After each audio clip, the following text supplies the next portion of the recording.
18세기 말 유럽 대륙의 해안선을 따라 펼쳐진 수도원과 마을들은 평화로운 일상 속에 잠겨 있었습니다. 프랑크 왕국의 연대기 작가들은 당시를 신의 은총이 깃든 시대라고 기록했지만 북해 너머에서는 역사의 물줄기를 바꿀 거대한 변화가 조용히 준비되고 있었습니다.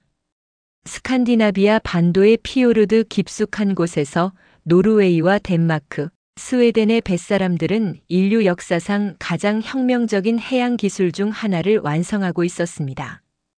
바로 롱십이었습니다. 롱십의 탄생은 단순한 조선 기술의 발전이 아니었습니다. 이것은 스칸디나비아 사람들이 수백 년에 걸쳐 축적한 해양 지식과 목재 가공 기술, 그리고 생존을 위한 절박함이 결합된 결과물이었습니다. 노르웨이 오슬로 인근의 고케스타드에서 1880년에 발굴된 구세기 롱십은 이 놀라운 기술의 실체를 오늘날까지 전해주고 있습니다.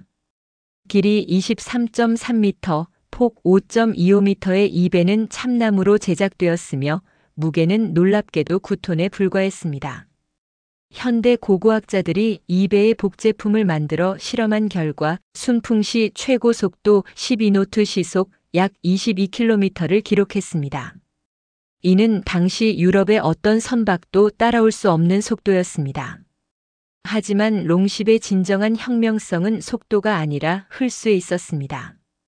흘수란 배가 물에 잠기는 깊이를 의미하는데 고케스타드 롱십의 흘수는 완전히 적재된 상태에서도 겨우 90cm에 불과했습니다.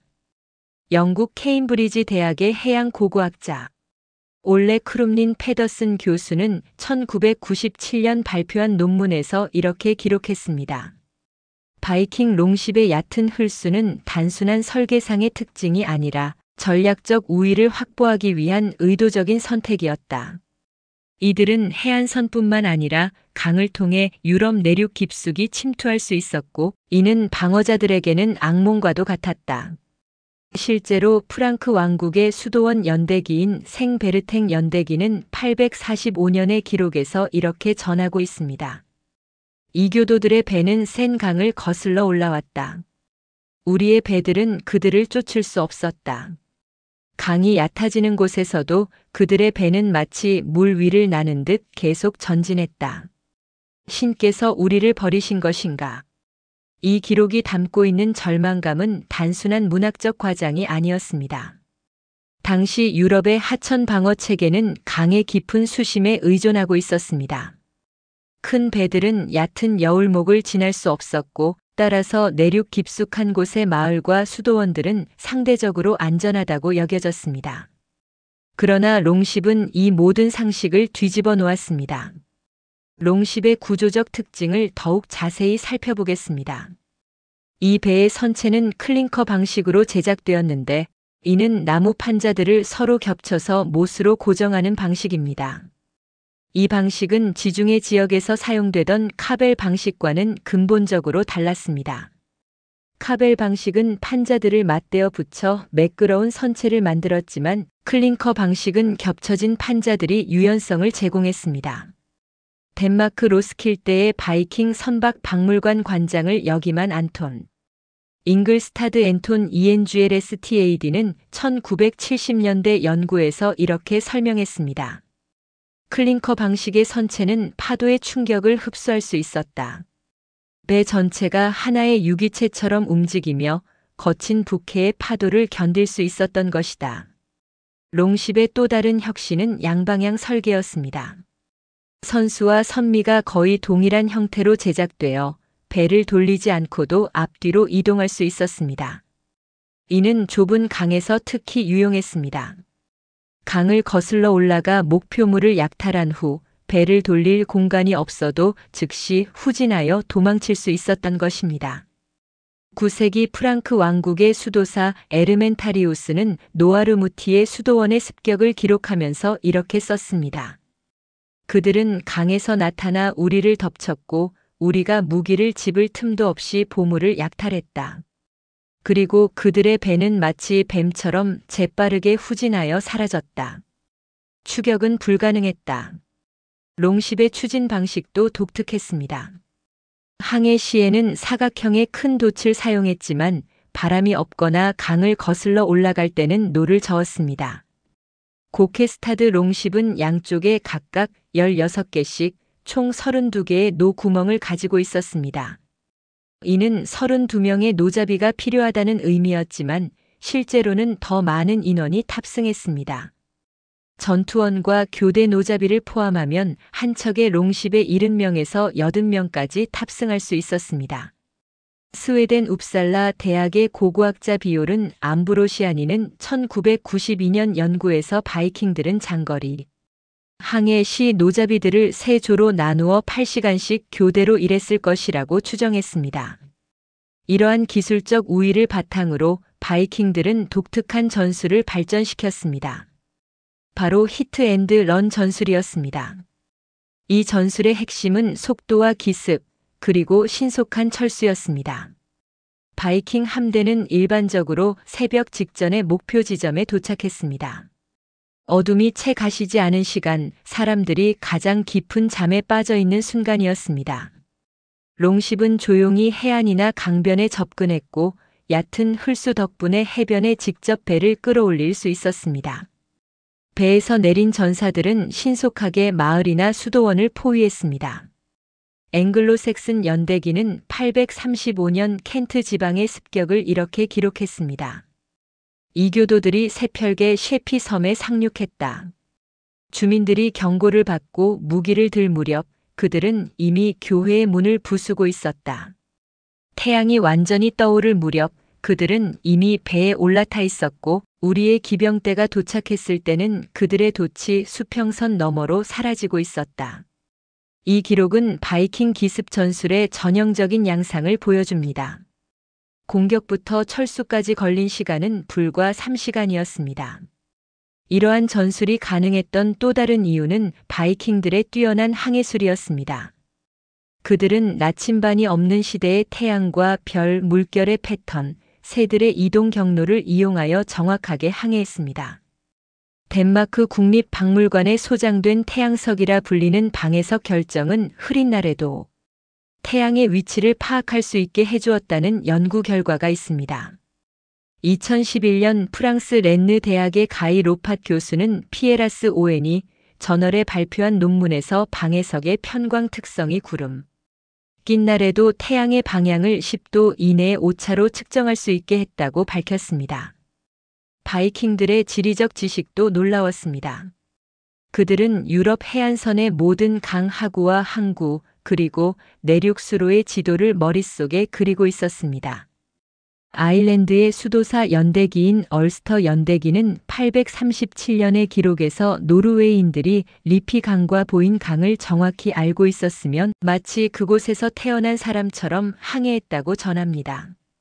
이는 단발적인 습격이 아니라 체계적인 정찰과 정보 수집이 선행되었음을 의미합니다.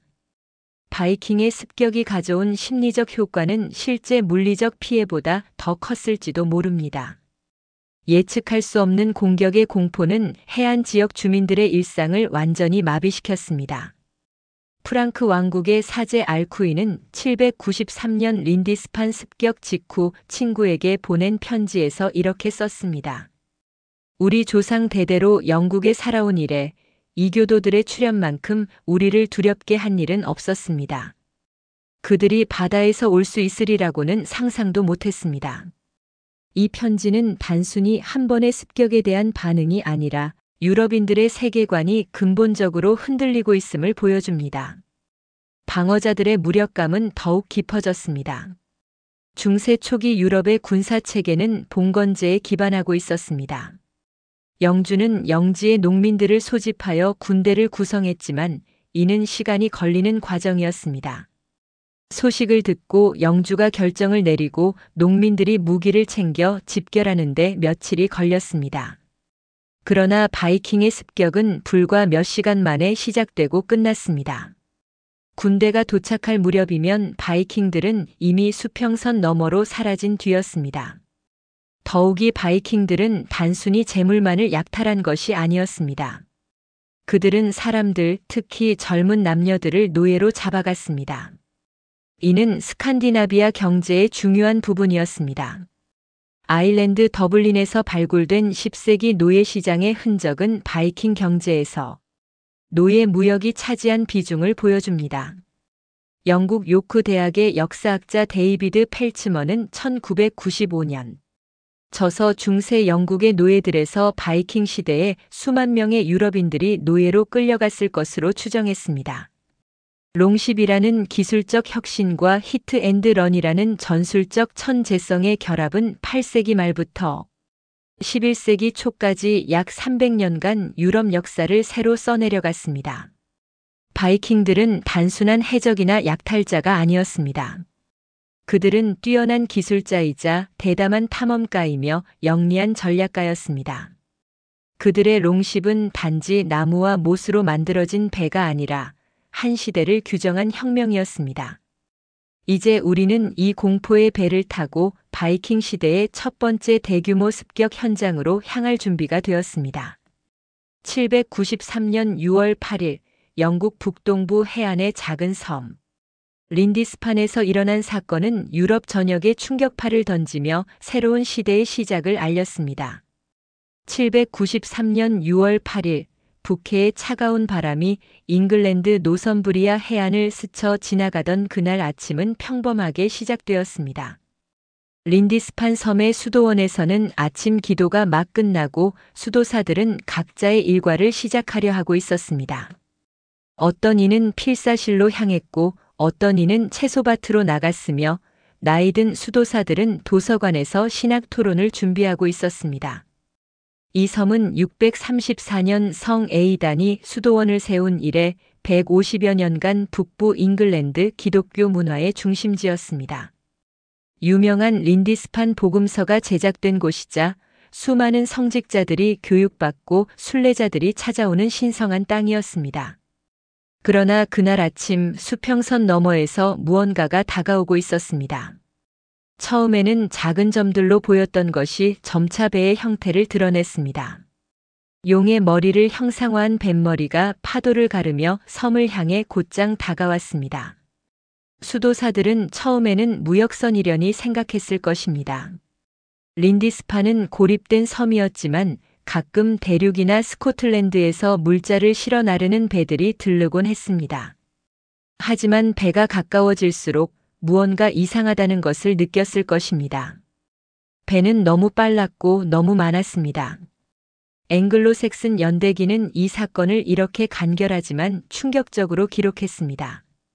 793년 이해의 노선부리아 땅에 끔찍한 징조들이 나타났고 사람들을 비참하게 두렵게 했다.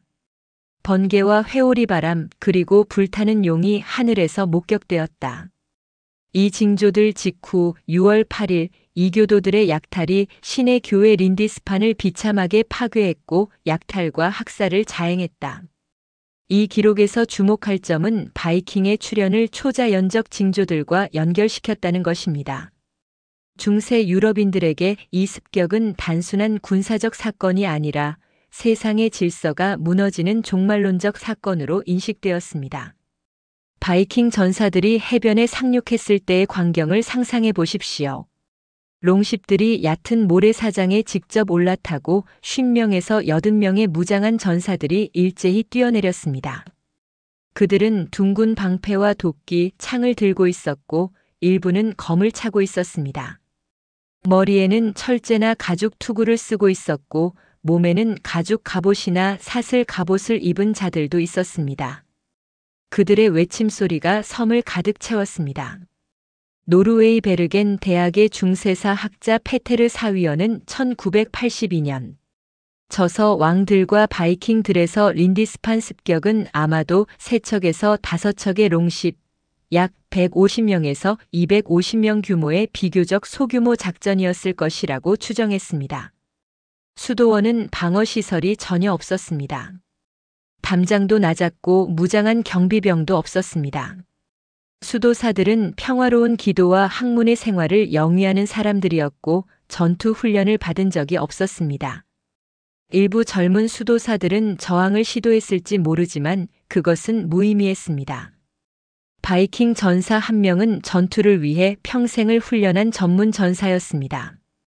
영국 케임브리지 대학의 고고학자 마크 브리스본은 1992년 린디스판 발굴 조사 보고서에서 현장에서 발견된 유골 일부는 날카로운 무기에 의한 외상의 흔적을 보여주며 이는 격렬한 폭력이 행사되었음을 증명한다고 밝혔습니다.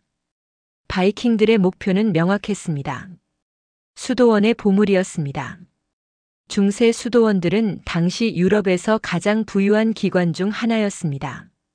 왕과 귀족들의 기부금, 순례자들이 바치는 헌금, 그리고 수도원이 소유한 광대한 토지에서 나오는 수입이 축적되어 있었습니다. 특히 린디스판과 같이 유서 깊은 수도원은 금과 은으로 만들어진 성배, 촛대, 십자가, 그리고 보석으로 장식된 성유물함 등을 소유하고 있었습니다. 요크 대주교였던 알쿠인은 당시 샤를마뉴 대제의 궁정에서 학자로 일하고 있었는데 린디스판 습격 소식을 듣고 깊은 충격에 빠졌습니다. 알쿠인은 793년 6월 말경 린디스판의 생존자들에게 보낸 편지에서 이렇게 썼습니다. 거의 350년간 우리가 이 아름다운 섬에 살아온 이래 우리가 지금 이교도들로부터 받은 것과 같은 공포는 나타나지 않았습니다. 바다로부터 그러한 습격이 가능하리라고는 생각조차 할 수 없었습니다. 보십시오. 성 커스버트의 교회는 이교도들의 피로 얼룩졌고 영국에서 가장 영광스러운 장소의 모든 장식품들이 벗겨졌습니다. 한때 특별히 신성했던 그곳이 이교도 민족들에게 약탈과 모욕의 대상이 되었습니다. 이 편지는 런던 대형 도서관의 카턴 매니어 스크립트 컬렉션에 보관되어 있으며 바이킹 시대 초기를 이해하는 가장 중요한 1차 사료 중 하나입니다. 알쿠인의 편지에는 단순한 슬픔을 넘어선 실존적 공포가 담겨 있습니다. 그는 또 다른 편지에서 노선부리아 왕 에델레드에게 이렇게 물었습니다. 이것이 우리의 죄 때문입니까? 신께서 우리를 징벌하시는 것입니까? 이러한 신학적 질문은 당시 유럽인들이 바이킹 습격을 어떻게 이해하려 했는지를 보여줍니다. 그들은 이것을 군사적 도전이 아니라 신의 심판이나 세상의 종말이 다가오는 징조로 받아들였습니다. 이러한 심리적 충격은 바이킹들에게 실제 군사력 이상의 이점을 제공했습니다. 린디스판 습격의 세부 사항을 재구성하는 것은 쉽지 않습니다. 당시 기록들은 대부분 충격과 슬픔에 젖어 작성되었고 구체적인 전술이나 과정보다는 도덕적 신학적 해석에 집중했습니다. 하지만 고고학적 증거와 후대의 유사한 습격 기록들을 종합하면 대략적인 그림을 그릴 수 있습니다. 바이킹들은 먼저 수도원의 외부 건물들을 점령했을 것입니다. 곡물 창고, 가축 우리, 그리고 수도사들의 숙소 등이었습니다. 저항하는 자들은 즉시 살해되었고 나머지는 한 곳에 모아두었습니다. 그 다음 목표는 교회당 자체였습니다. 바이킹들은 문을 부수고 내부로 진입했습니다. 제단 위에 금박을 입힌 십자가, 보석으로 장식된 성경, 은제 성배 등 모든 귀금속 물품들이 약탈되었습니다. 벽에 걸린 테피스트리, 성직자들의 화려한 제의, 심지어 교회의 종까지도 가져갔습니다. 영국 더럼 대학교의 데이비드 롤라슨 교수는 2003년 논문에서 린디스판의 귀중한 필사본들 중 상당수가 습격 직후 사라졌으며 일부는 파괴되었고 일부는 약탈되었을 것이라고 추정했습니다. 하지만 바이킹들이 가장 가치 있게 여긴 것은 사람이었습니다. 젊고 건강한 수도사들 그리고 섬에 거주하던 평민들이 노예로 끌려갔습니다. 중세 노예 무역에서 교육받은 성직자들은 특히 높은 가격에 거래되었습니다. 그들은 읽고 쓸 줄 알았고 여러 언어를 구사했으며 행정 업무를 수행할 수 있었습니다. 아일랜드의 얼스터 연대기는 9세기 초반 기록에서 많은 성직자들이 노르웨이인들에게 팔려갔고 일부는 노예 시장에서 비잔틴 상인들에게 재판매되었다고 전합니다.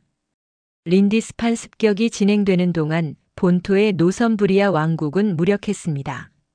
린디스판은 밀물대는 완전히 고립된 섬이었고 썰물 때만 도보로 건널 수 있는 좁은 사주가 드러났습니다. 왕의 군대가 소식을 듣고 출동한다 해도 바이킹들은 이미 배를 타고 사라진 뒤였을 것입니다. 영국 뉴캐슬 대학의 알렉스 울프 교수는 2007년 저서에서 린디스판 습격은 바이킹들의 전략적 선택이 얼마나 치밀했는지를 보여준다.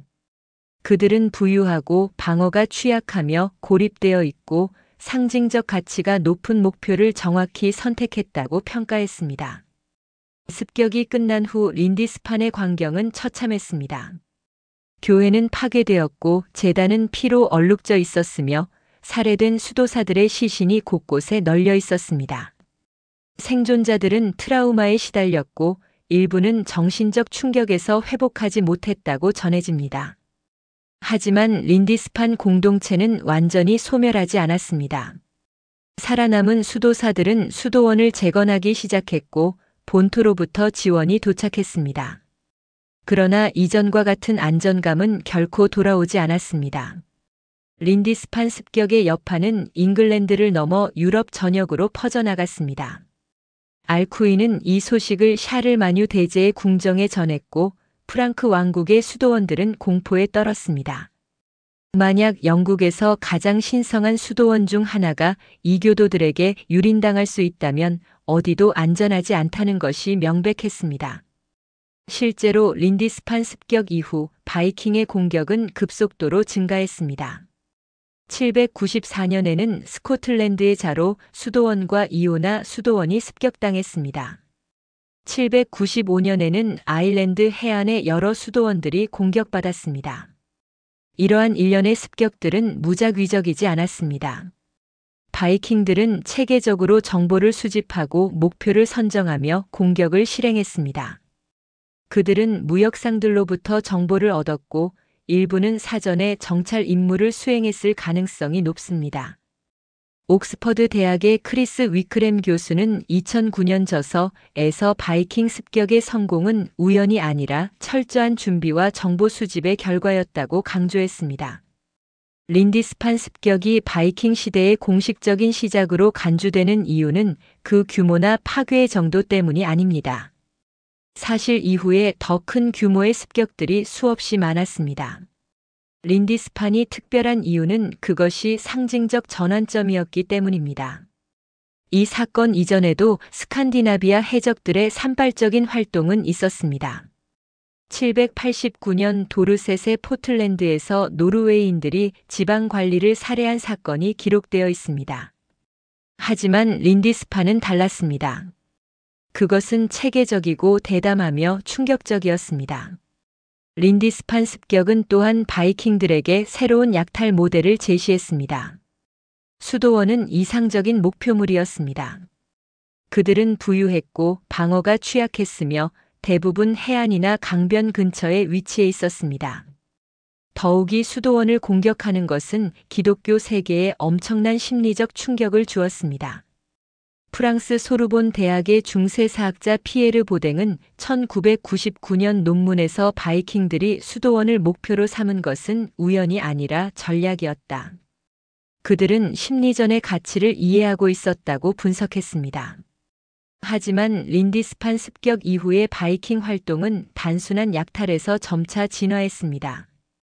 9세기 중반에 이르면 바이킹들은 일시적인 습격을 넘어 영구적인 기지를 건설하기 시작했습니다.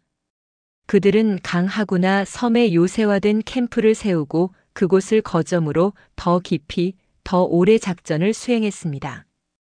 이것은 바이킹 전략의 중대한 변화였습니다. 865년 이른바 데이교도 군대가 잉글랜드에 상륙했을 때 바이킹의 목표는 더 이상 약탈이 아니라 정복과 정착이었습니다. 데이교도 군대는 전통적인 바이킹 습격대와는 규모가 완전히 달랐습니다. 앵글로색슨 연대기는 이를 거대한 이교도 군대라고 불렀으며 현대 학자들은 그 규모를 수천 명으로 추정합니다.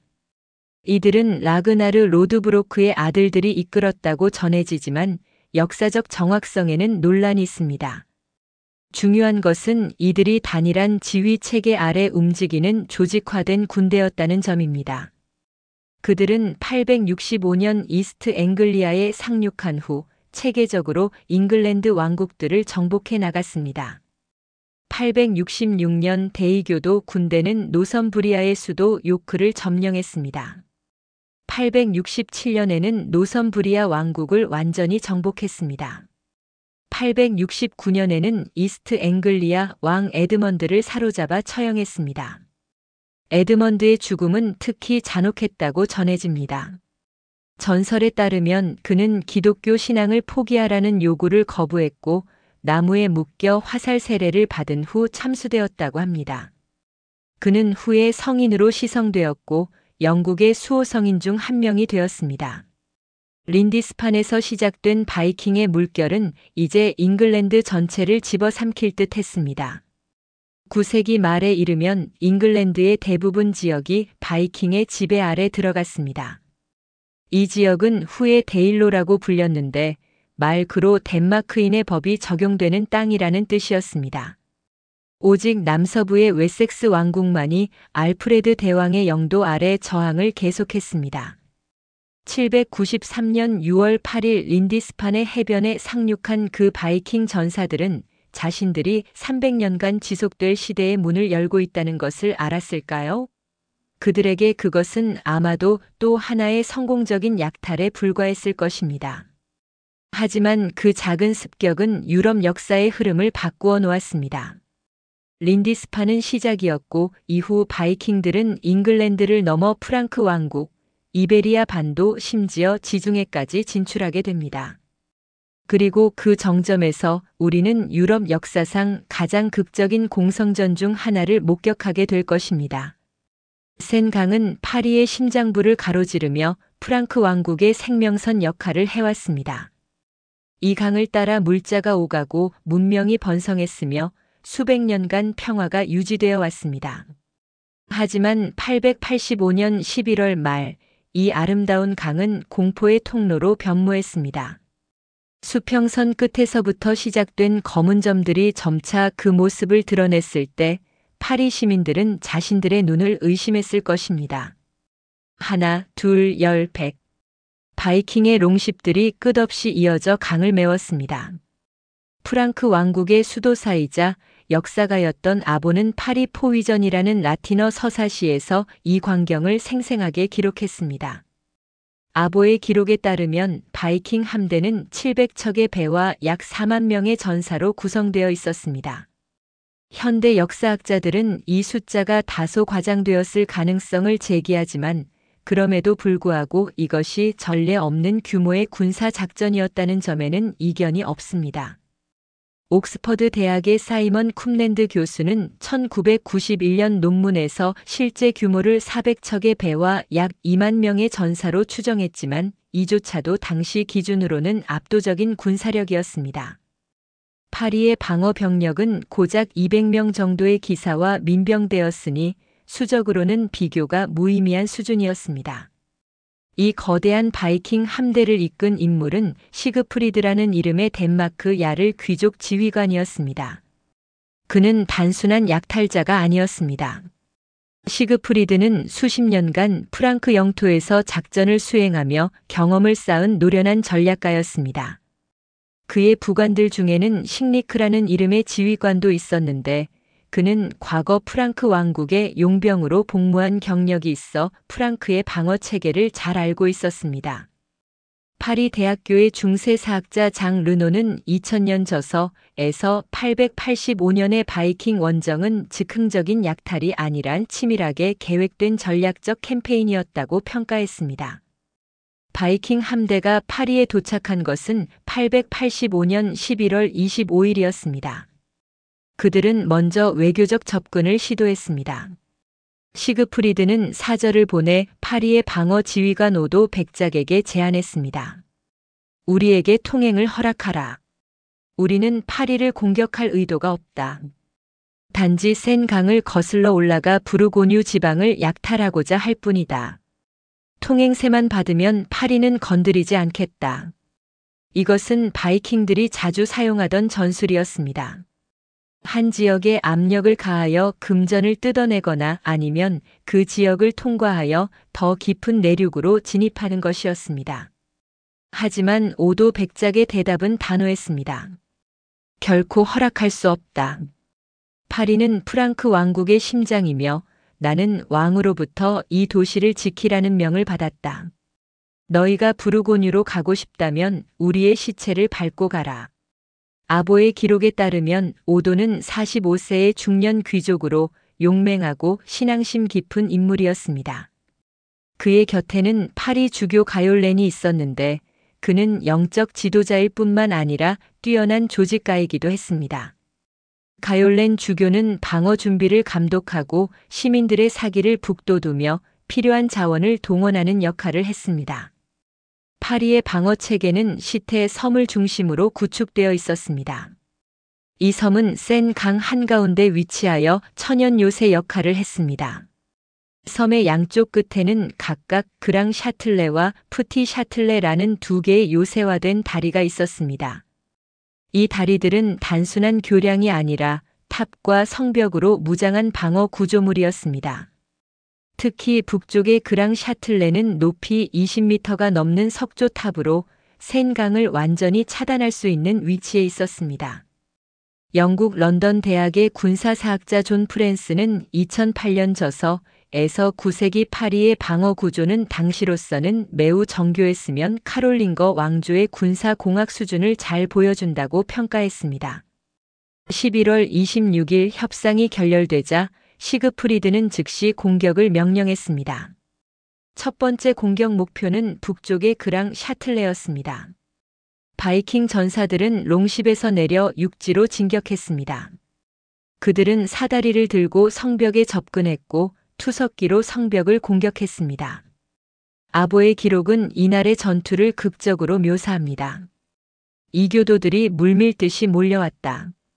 그들의 함성이 하늘을 찔렀고 화살이 비처럼 쏟아졌다.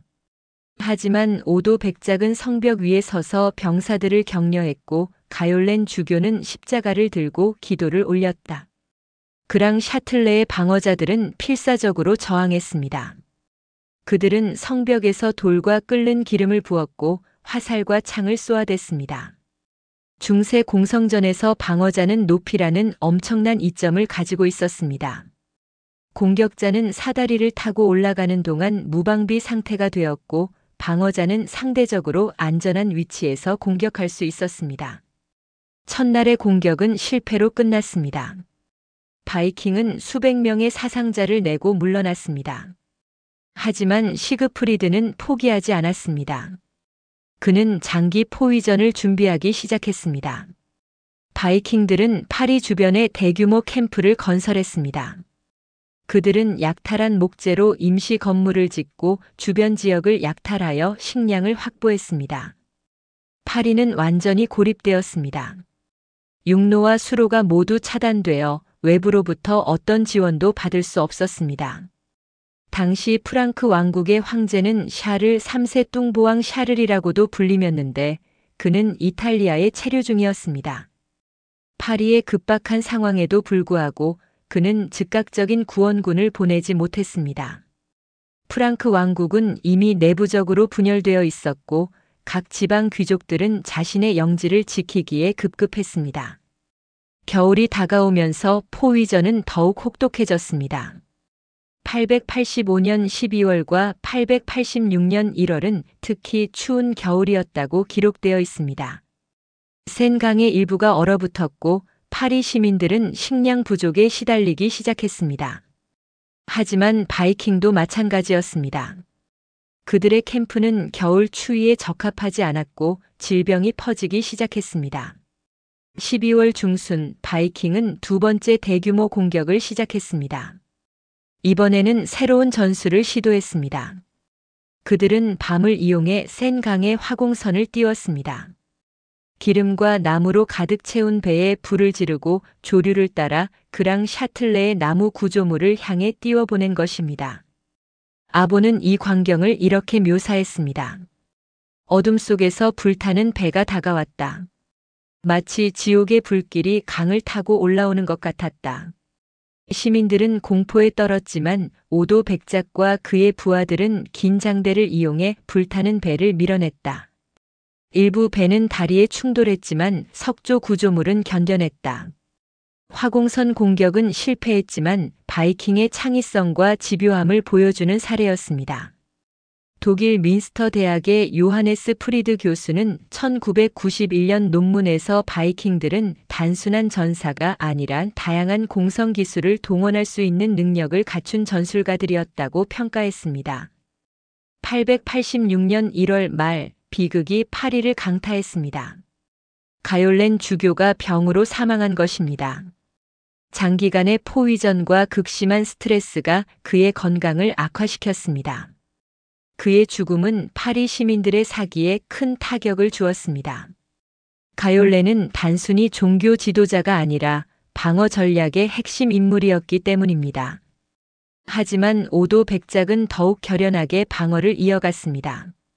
그는 매일 성벽을 순찰하며 병사들을 격려했고 부족한 식량을 공평하게 배분했으며 부상자들을 직접 돌보았습니다. 2월 들어 바이킹은 전술을 바꾸었습니다.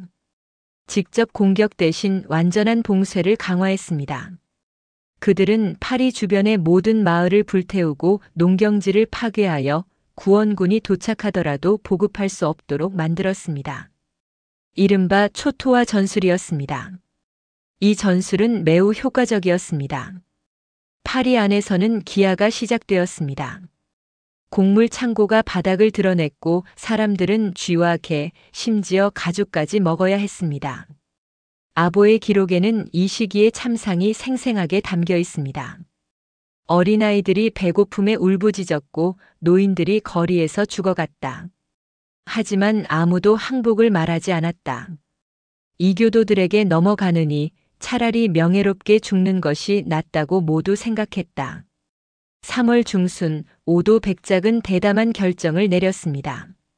그는 소수의 기사들과 함께 바이킹의 포위망을 뚫고 탈출하여 직접 황제에게 구원을 요청하기로 한 것입니다. 이것은 엄청난 위험을 수반하는 작전이었습니다. 바이킹 캠프를 통과해야 했고 발각되면 즉시 살해될 것이 분명했습니다. 하지만 오도는 이것이 파리를 구할 유일한 방법이라고 판단했습니다. 3월 20일 밤 오도와 그의 기사들은 암흑 속에서 출발했습니다. 그들은 센강의 얕은 여울목을 건너고 바이킹의 순찰을 피해 숲속으로 도망쳤습니다. 며칠간의 위험한 여정 끝에 오도는 이탈리아에 있던 샤를 3세를 만났습니다.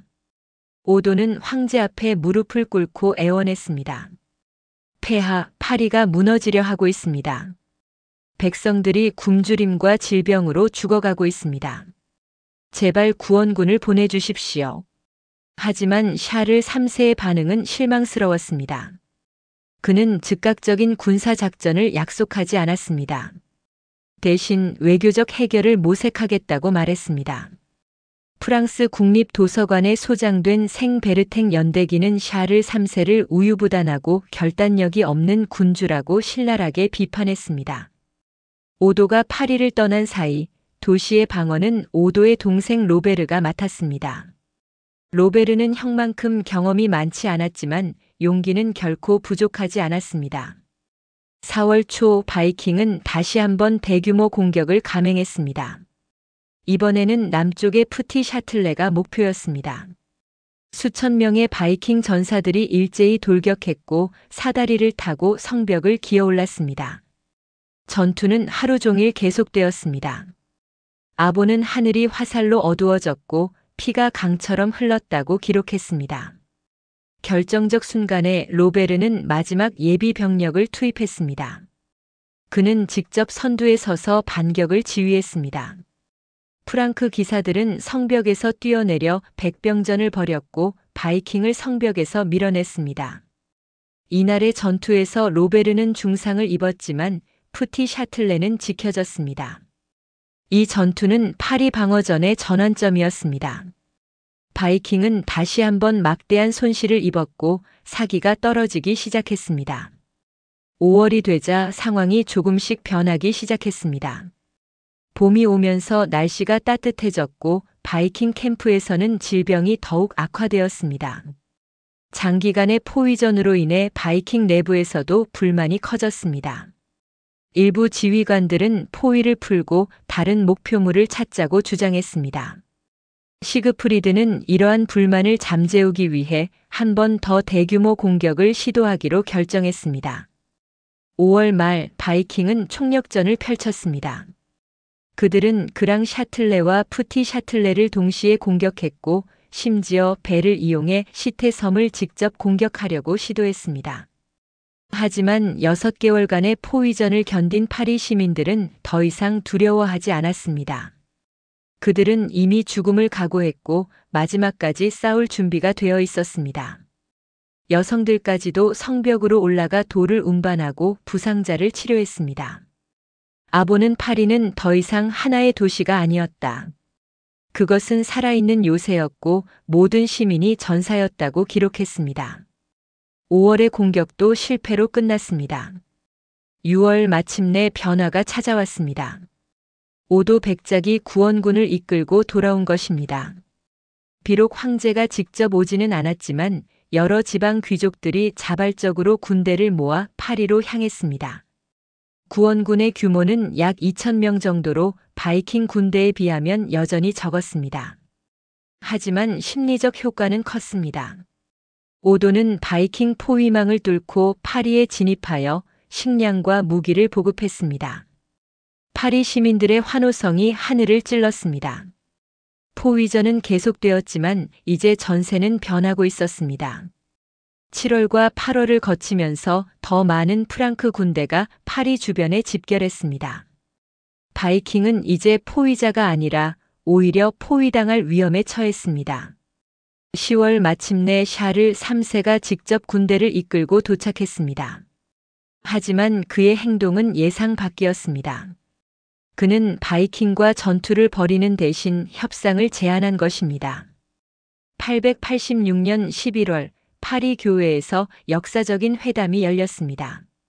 샤를 3세는 시그프리드에게 거액의 금은 보화를 제공하고 부르고뉴 지방으로 가는 통행을 허락하는 조건으로 파리 포위를 풀 것을 제안했습니다. 시그프리드는 이 제안을 받아들였습니다.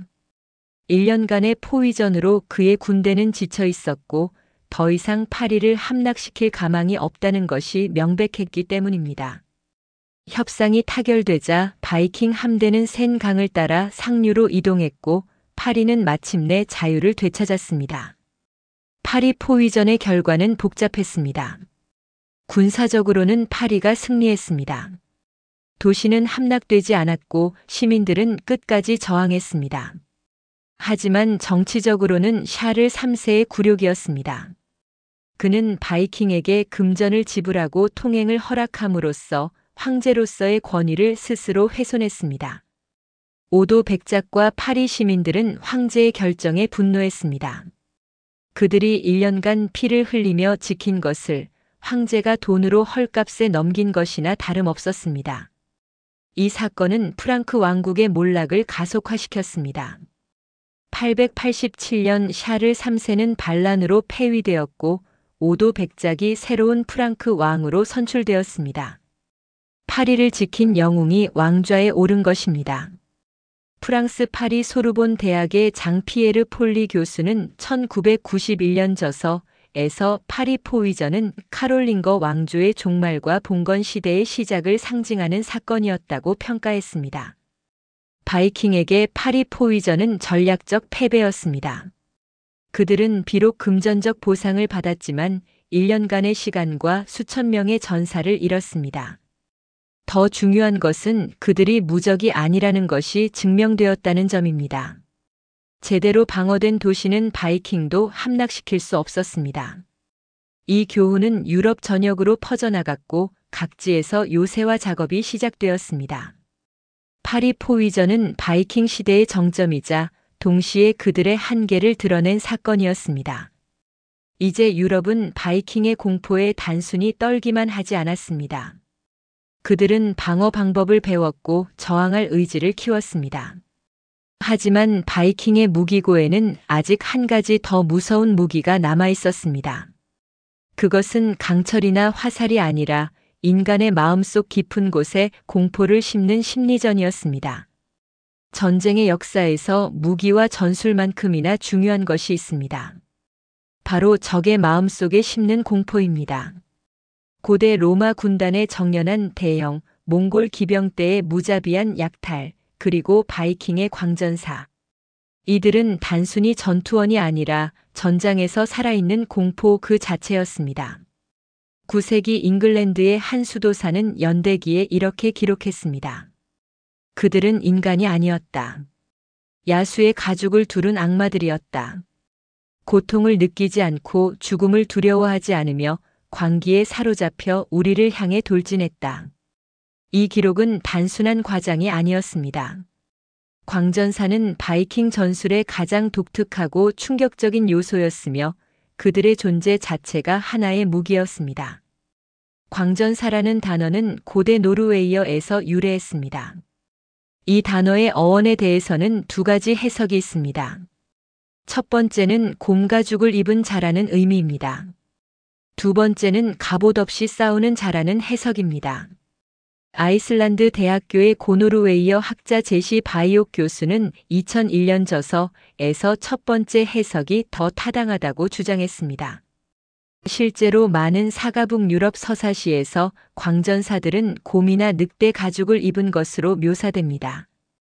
가장 유명한 문헌 기록은 13세기 아이슬란드의 시인이자 역사가였던 스노리 스투룰루손의 잉글링가 사가입니다. 이 텍스트는 오슬로 국립도서관에 보관된 중세 필사본 컬렉션의 일부로 현재까지 전해지고 있습니다. 스노리는 광전사들을 이렇게 묘사했습니다. 오딘의 전사들은 갑옷 없이 전투에 나갔고 개나 늑대처럼 야생적이었다. 그들은 방패를 물어뜯었고 곰이나 황소처럼 강했다.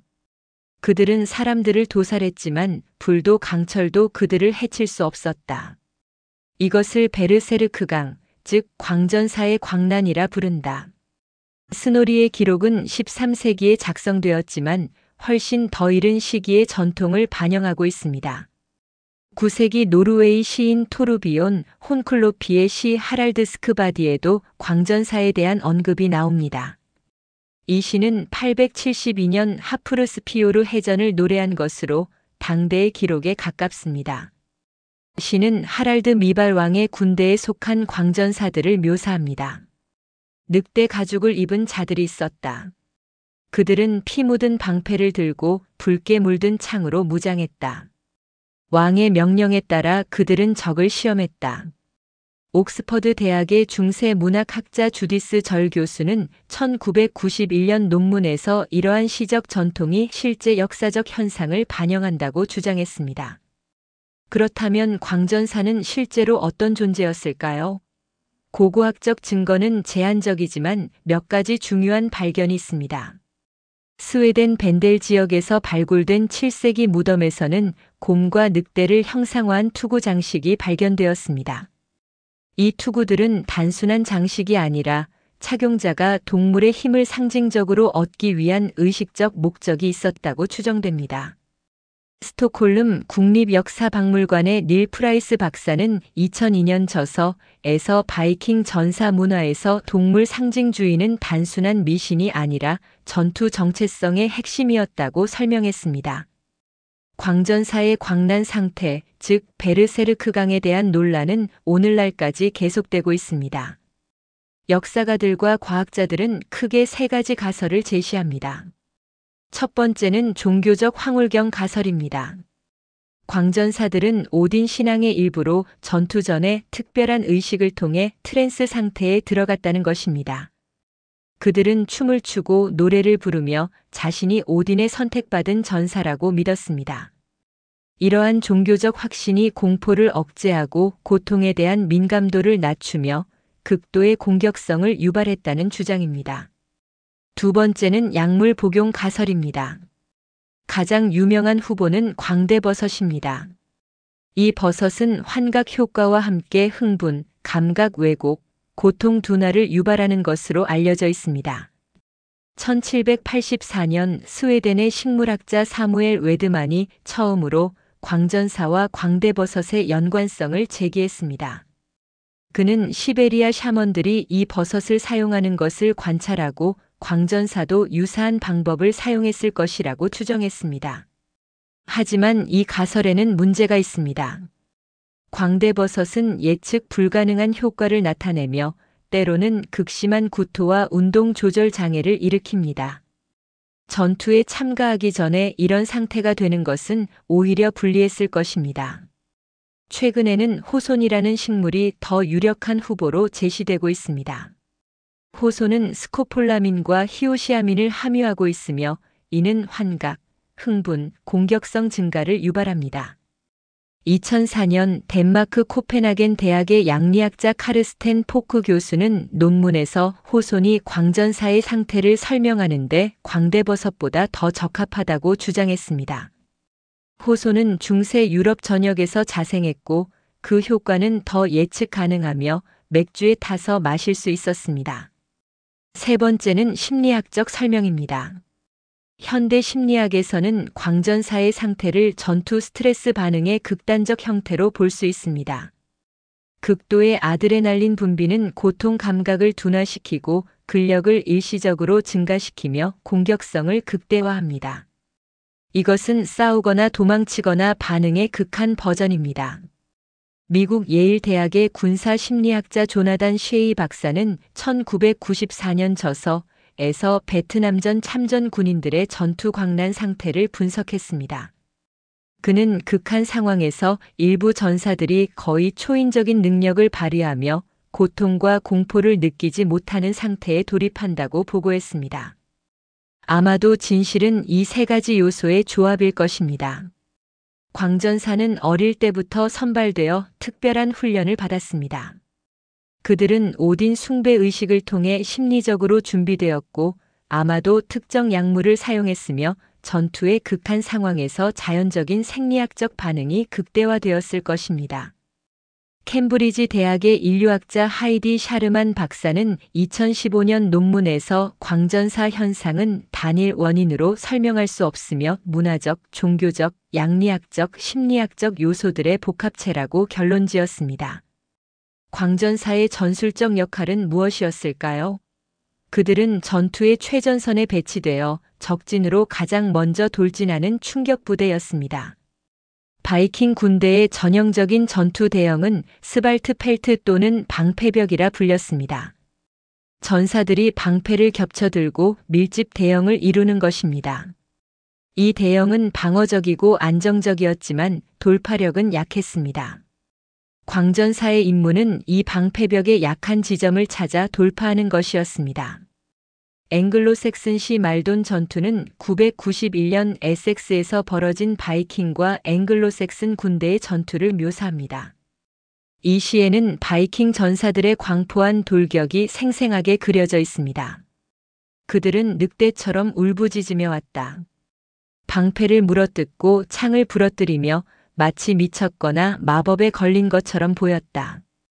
우리 전사들 중 많은 이들이 공포에 질려 후퇴했다. 이 시는 광전사의 주요 무기가 단순히 물리적 힘이 아니라 심리적 공포였음을 보여줍니다. 실제로 광전사의 외형은 의도적으로 공포를 유발하도록 설계되었습니다.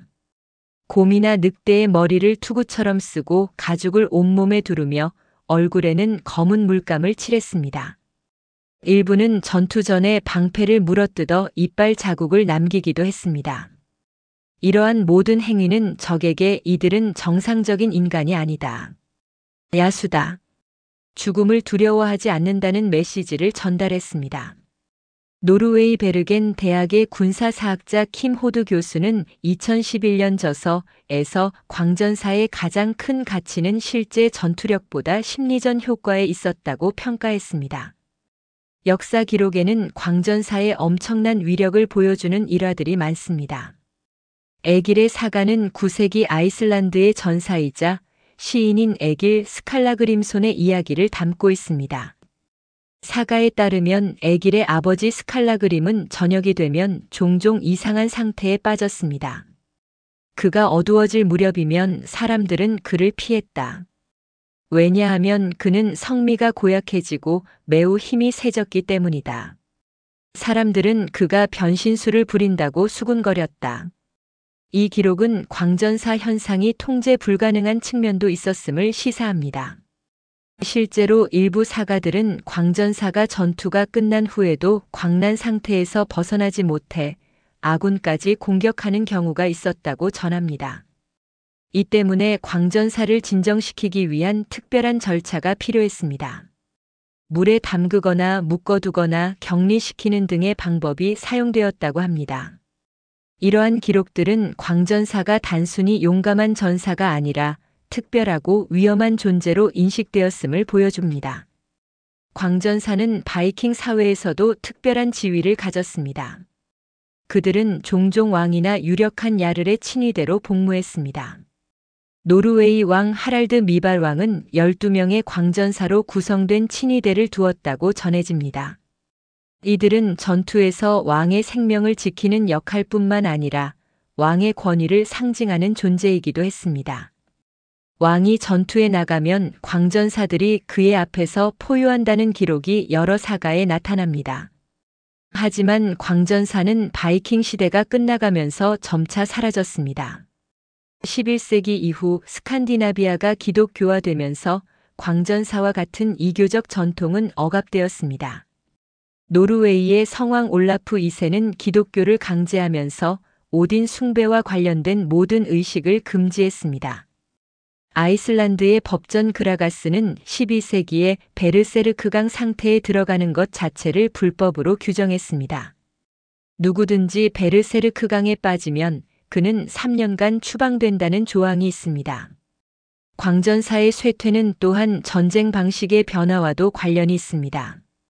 중세 중기로 접어들면서 전투는 점점 더 조직화되고 규율화되었습니다. 기사 계급의 부상과 함께 개인의 광적인 용맹보다는 대형과 전술이 중요해졌습니다. 광전사와 같은 예측 불가능한 요소는 더 이상 바람직하지 않았습니다. 프랑스 파리 정치대학의 중세 군사사학자 필립 콘타미는 1984년 저서에서 광전사의 종말은 야만적 전쟁에서 봉건적 전쟁으로의 전환을 상징한다고 평가했습니다. 하지만 광전사의 유산은 사라지지 않았습니다. 그들의 이야기는 사가를 통해 전승되었고 북유럽 문화의 중요한 부분이 되었습니다. 현대 영어에서 버서크는 광포한, 제어 불능이라는 의미로 일상어가 되었습니다. 광전사는 문학, 영화, 게임에서 끊임없이 재현되며 바이킹 이미지의 핵심 요소로 남아 있습니다. 역사적으로 볼 때 광전사는 바이킹이 단순한 야만인이 아니었음을 보여주는 또 하나의 증거입니다. 그들은 심리전의 가치를 이해하고 공포를 무기로 활용할 줄 알았습니다. 광전사라는 제도는 종교적 신념, 양리학적 지식, 심리학적 통찰, 그리고 전술적 필요성의 정교한 결합이었습니다. 그들은 적의 마음을 먼저 정복함으로써 전투를 시작하기도 전에 승리를 거머쥐었습니다. 하지만 역사의 수레바퀴는 계속 돌아갑니다. 9세기와 10세기를 지배했던 바이킹의 공포도 영원할 수는 없었습니다. 유럽은 배우고 있었습니다. 그들은 방어 기술을 발전시켰고 해군을 건설했으며 무엇보다 바이킹에게 맞서 싸울 의지를 키웠습니다.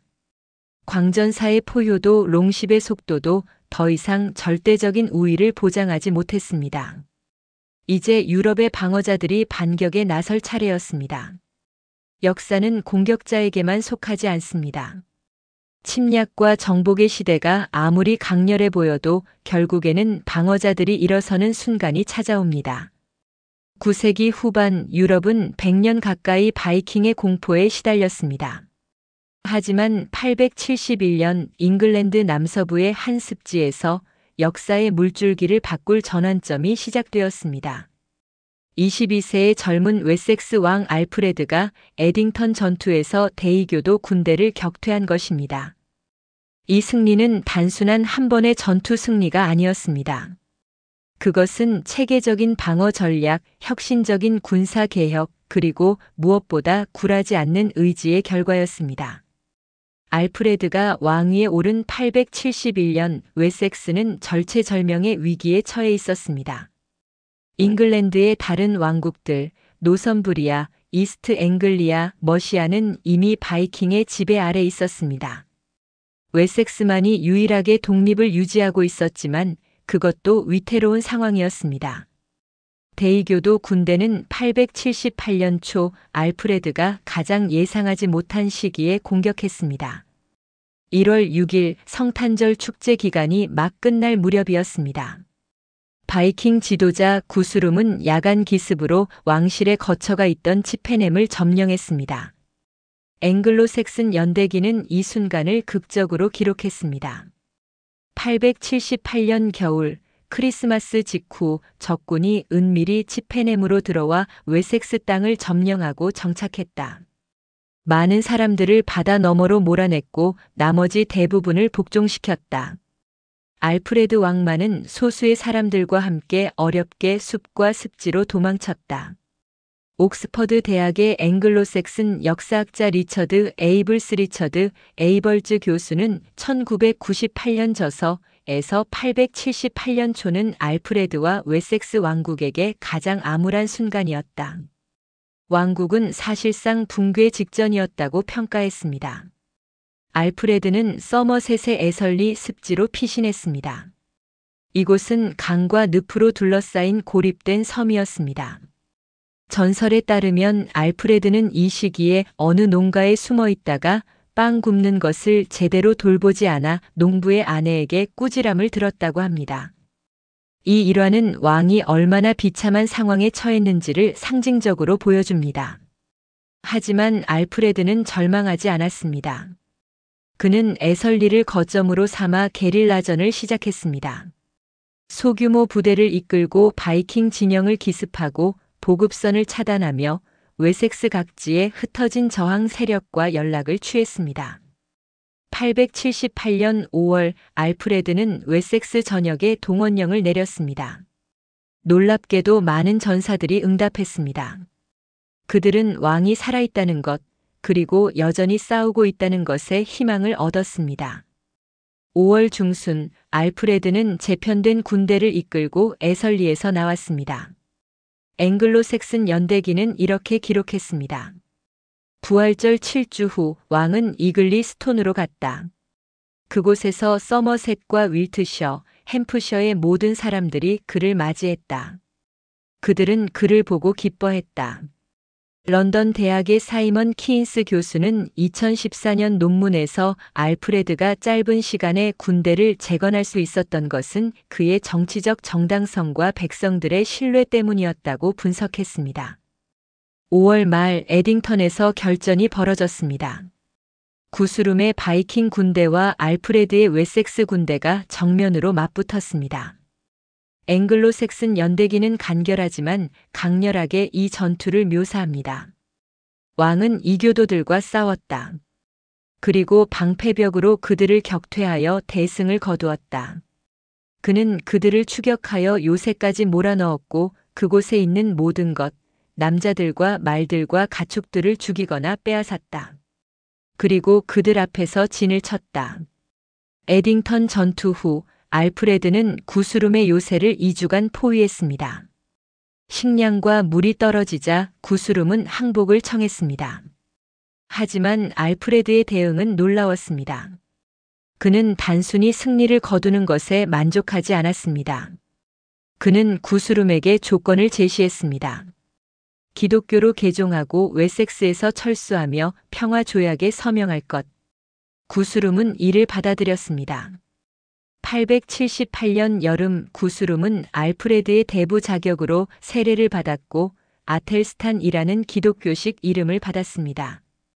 이후 체결된 웨드모어 조약은 잉글랜드의 역사를 바꾸었습니다. 조약에 따라 잉글랜드는 사실상 둘로 나뉘었습니다. 북동부는 바이킹이 지배하는 데일로가 되었고 남서부는 웨섹스 왕국으로 남았습니다. 이것은 일견 타협처럼 보였지만 실제로는 알프레드의 전략적 승리였습니다. 그는 웨섹스의 독립을 확보했고 무엇보다 귀중한 시간을 벌었습니다. 그 시간 동안 그는 바이킹을 영구적으로 막을 수 있는 방어 체계를 구축하기 시작했습니다. 알프레드의 군사 개혁은 세 가지 핵심 요소로 구성되었습니다. 첫 번째는 버그 시스템이었습니다. 버그는 요새화된 도시를 의미하며 알프레드는 웨섹스 전역에 걸쳐 체계적으로 이러한 요새들을 건설했습니다. 버그알 히데이지라는 10세기 초 문서는 알프레드가 건설한 33개의 버그를 나열하고 있습니다. 이 문서는 옥스퍼드의 보들리안 도서관에 보관되어 있으며 중세 도시 계획 연구에 귀중한 자료입니다. 각 버그는 전략적 위치에 건설되었습니다. 주요 도로와 강의 교차점, 해안 지역, 그리고 옛 로마 요새 터 등이었습니다. 예를 들어 윈체스터는 웨섹스의 수도로서 대규모 버그로 재건되었습니다. 돌과 목재로 만든 견고한 성벽이 도시를 둘러쌌고 정규 병력이 주둔했습니다. 맨체스터 대학의 데이비드 힐 교수는 1969년 논문에서 버그 시스템을 분석했습니다.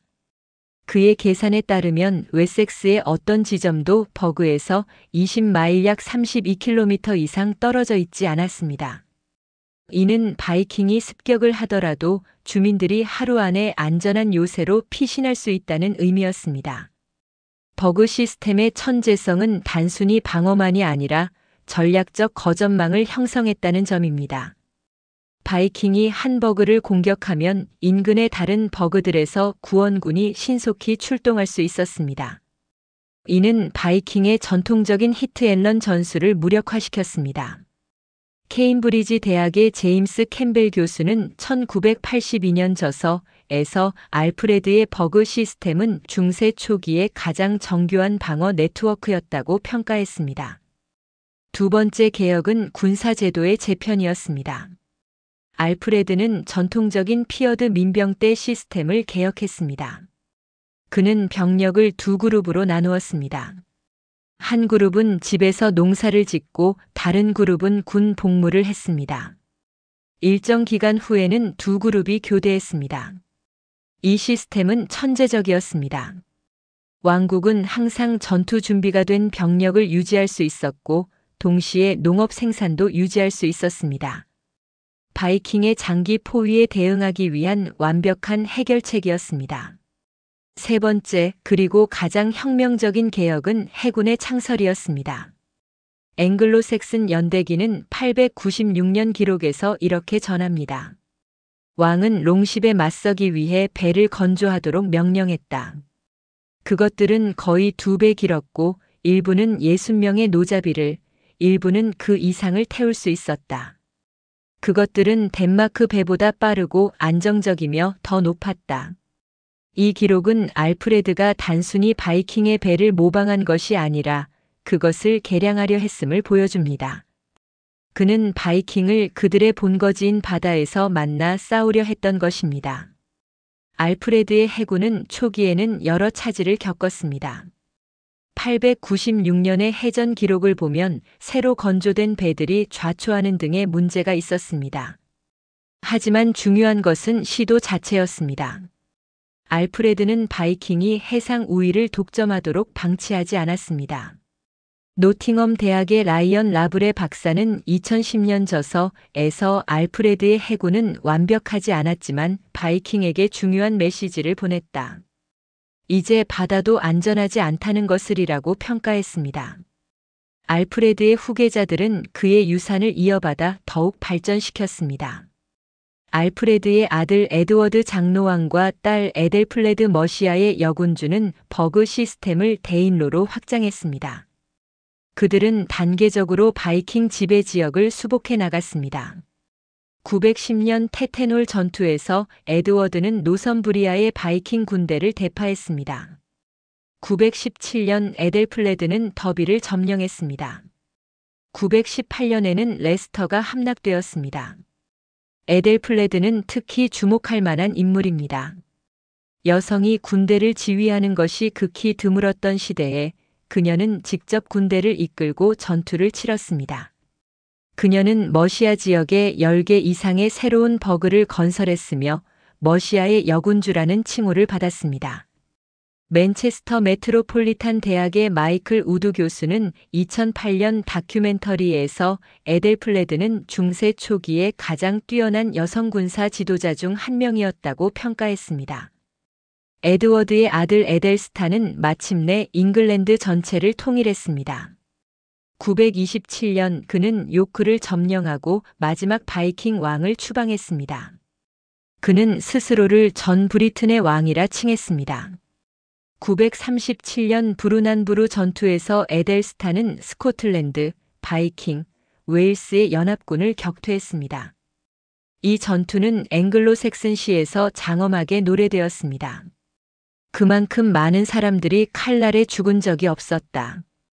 에드워드의 아들들이 조상들에게 합당하게 전투에서 자신들의 땅과 보물과 집을 지켰다. 하지만 바이킹 시대의 종말은 단순히 군사적 패배만으로 이루어지지 않았습니다. 문화적 동화도 중요한 역할을 했습니다. 데일로에 정착한 바이킹들은 점차 현지 문화에 융합되었습니다.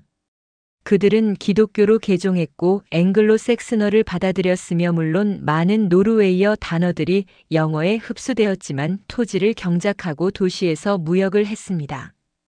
10세기 중반에 이르면 바이킹과 앵글로색슨의 구분은 점점 모호해졌습니다.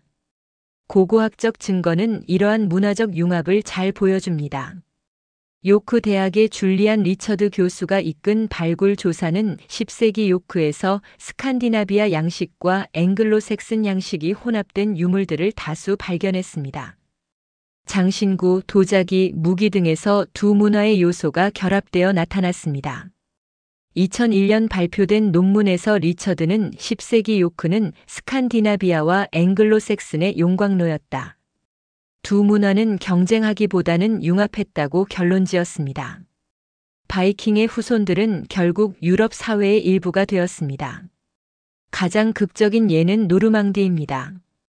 911년 프랑크 왕국의 샤를 3세는 바이킹 지도자 롤로랄로에게 센강 하구 지역을 영지로 주었습니다. 조건은 기독교로 개종하고 프랑크 왕에게 충성하며 다른 바이킹들로부터 프랑크를 방어하는 것이었습니다. 롤로는 이를 받아들였고 그의 후손들은 노르만 북방인이라는 뜻이라 불리게 되었습니다. 노르만족은 프랑스 문화를 완전히 받아들였고 노르웨이어 대신 프랑스어를 사용했습니다. 150년 후인 1066년 롤로의 후손 윌리엄은 잉글랜드를 정복했습니다. 헤이스팅스 전투에서 앵글로색슨의 마지막 왕 헤럴드 2세를 격퇴하고 잉글랜드의 왕이 되었습니다. 역설적이게도 바이킹의 후손이 마침내 잉글랜드를 정복한 것입니다.